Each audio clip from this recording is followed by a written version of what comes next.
sampai usia 40 tahun, maka Allah mengingatkan ia untuk menyiapkan 5 bekal utama sebelum dia kembali pada Allah Subhanahu wa taala.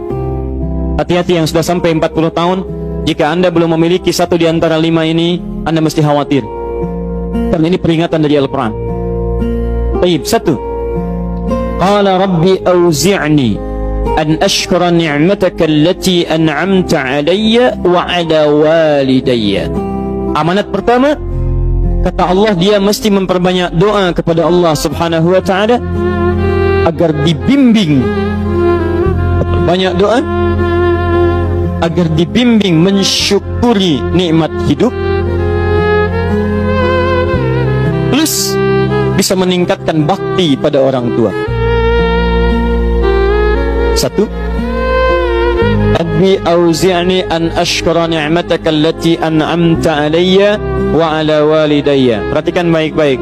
Ya Allah, mohon bimbing saya untuk selalu bisa mensyukuri segala nikmat yang telah Engkau berikan pada saya sekarang, 1, dan pada kedua orang tua saya. Baik, jadi kalau sudah sampai usia 40 tahun, pertama, Anda memohon doa kepada Allah untuk dibimbing terus bersyukur kepada Allah. Ini yang mau saya tegaskan. Lihat baik-baik. Apa itu syukur? Tidak ada makna lain dari syukur yang tertuang dalam Al-Quran dan hadis kecuali ungkapan kebahagiaan atas nikmat yang Allah berikan kepada kita dengan cara menggunakan nikmat itu sesuai dengan fungsi yang telah Allah tetapkan. Misal, kita akan bersyukur dengan nikmat penglihatan mata. Anda diberikan 40 tahun dalam hidup, mata masih bisa melihat. Bagaimana mensyukuri nikmat mata? Kalau Anda ingin syukuri nikmat mata, maka yang paling singkat, gunakan nikmat mata ini sesuai dengan peruntukan yang telah Allah tetapkan. Fungsi yang telah Allah tetapkan. Apa fungsi mata? Masih ingat? Melihat yang baik-baik. Quran surah ke-24 ayat 30 untuk laki-laki, ayat 31 untuk perempuan. Qul lil mu'minina yaghuddu min absarihim. Katakan pada pria-pria yang merasa punya iman. Dengan iman itu dia yakin dengan akhirat. Wabil akhirati hum yuqinun. Karena yakin dengan akhirat dia sadar akan pulang dan dia tahu nikmat matanya akan ditanya oleh Allah Subhanahu wa taala. Katakan pada pria-pria yang yakin bahwa matanya akan ditanya oleh Allah. Quran surah ke-17 ayat 36. Inna sam'a wal basara wal fuada kullu ulaika kana anhu mas'ula. Setiap pendengaran Anda, penglihatan Anda, plus apa yang Anda fikirkan, satu saat akan ditanya, dipertanggungjawabkan di hadapan Allah Subhanahu wa taala. Karena itu kata Allah, katakan pada orang-orang yang yakin dengan itu semua, ghuddu min absarihim, matanya hanya boleh melihat yang baik-baik saja. Yang tidak baik palingkan. Ibu juga sama, ayat 31-nya. Wa kullil mu'minati yaghdudna min absarihinna. Katakan pada perempuan yang merasa yakin dengan Allah, yakin akan pulang, yakin akan ditanya, matanya hanya boleh melihat yang baik-baik saja menurut Allah. Yang tidak baik, palingkan. Di ghaddul basar itu bukan nggak boleh lihat, Pak. Ghaddul basar itu silahkan lihat. Tapi ketika yang dilihat tidak baik menurut Allah, maka palingkan dari itu semua. Ini tidak tepat, teman-teman sekalian. Anda hanya mengucapkan Alhamdulillah ya, sampai sekarang penglihatan masih baik. Belum cukup. Baik itu dipakai lihat apa? Penglihatannya baik, tapi masalahnya yang dilihat baik tidak. Itu poinnya.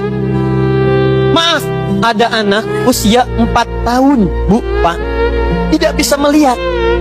Dalam tidak bisa melihatnya, dia masih mau menghafal Al-Quran. Namanya Mu'af. Tinggalnya di Asyut, adanya di Kaira, negaranya Mesir. Matanya nggak bisa lihat, tapi dia sampaikan pada bapaknya, Pak, saya ingin menghafal Quran. Saya ingin menghafal Quran. Kata bapaknya, kamu yakin? Saya yakin. Baik, keluarga sederhana, punya cuman motor yang sangat luar biasa tidak bagusnya. Dimodifikasi dashboardnya, menempuh jarak kisaran 20 km. Datang pada syekhnya, bapaknya kemudian membonceng, muadnya di belakang. Teman-teman sekalian, setiap berangkat datang pada syekh, dapat hafalan baru, bapaknya tulis ayatnya, disimpan di dashboardnya. Di jalan lihat ke sini, lihat ke jalan, lihat ke sini, lihat ke jalan. Mu'adz bacakan ayatnya, bapaknya mendengarnya. Secara singkat, tiba-tiba setelah itu fasenya berakhir, jadilah anak ini hafal Quran. Yang ngantar belum hafal Quran, yang diantar nggak bisa lihat hafal Quran. Saking mudahnya Al-Quran, yang nggak bisa lihat bisa hafal Quran. tapi bapaknya dapat pahala dari transferan anaknya. Perhatikan baik-baik. Begitu dibacakan Qurannya, bagus makhrajnya, viral kisahnya. Begitu viral di Timur Tengah, datang reporter mau wawancara. Pertanyaan pertama, kalau adinda diperkenankan oleh Allah untuk bermohon saat ini, apa yang mau dimohonkan kepada Allah? Reporter ini mengira dia akan meminta doa seperti ibunda Imam Al-Bukhari bermohon kepada Allah supaya Al-Bukhari disembuhkan dari butanya. Bu, Pak, Imam Al-Bukhari itu dulu buta. Butanya permanen. Dilahir 2 tahun ayahnya meninggal, 4 tahun buta permanen. Nanti ada satu kejadian di situ yang dengan kejadian itu ibunya berdoa kepada Allah, anaknya menghafal Quran sampai di surat Qaf, ya, ayat ke-22. Anaknya murajaah ayat, ibunya memohon kepada Allah sambil menangis, sambil tertidur, sampai tertidur. Disitulah kemudian terjadi sesuatu yang luar biasa. Seketika Allah sembuhkan Al-Bukhari kecil, matanya bisa melihat kembali. Karena kajian kita bukan di sini, lain waktu nanti saya terangkan. Anda yang punya kitab Fathul Bari, Syarah Sahih Al-Bukhari, beli jilid pertama, kitab Muqaddimah, halaman 634, paling kiri, paragraf yang ketiga, baris 1 sampai dengan 9. Anda temukan kisahnya. Nah, reporter ini mengira ini Mu'adz akan minta kepada Allah seperti Al-Bukhari kecil memohon kepada Allah, matanya bisa melihat lagi. Ternyata lihat baik-baik. Kalau saya diperkenankan bermohon kepada Allah dan permohonan saya dikabulkan, maka pertama saya akan mohon kepada Allah untuk tetap membutakan mata saya sampai dengan kiamat. Ya Rabb, mohon butakan mata saya sampai kiamat, karena dengan buta mata ini saya bisa menghafal Quran. Saya takut ya Allah, kalau saya melihat lagi, mata saya melihat maksiat dan hilang Quran dari hafalan saya. Anda bisa bayangkan, anak kecil 4 tahun, mata nggak bisa lihat, digunakan menghafal Quran. Dan dia takut kalau melihat matanya dipakai maksiat. Antum dikasih 40 tahun, 40 tahun, lebih daripada 4 tahun, lebih dari 14 tahun, Anda sampai 40 tahun, dipakai mata, dipakai apa mata Anda sampai dengan hari ini?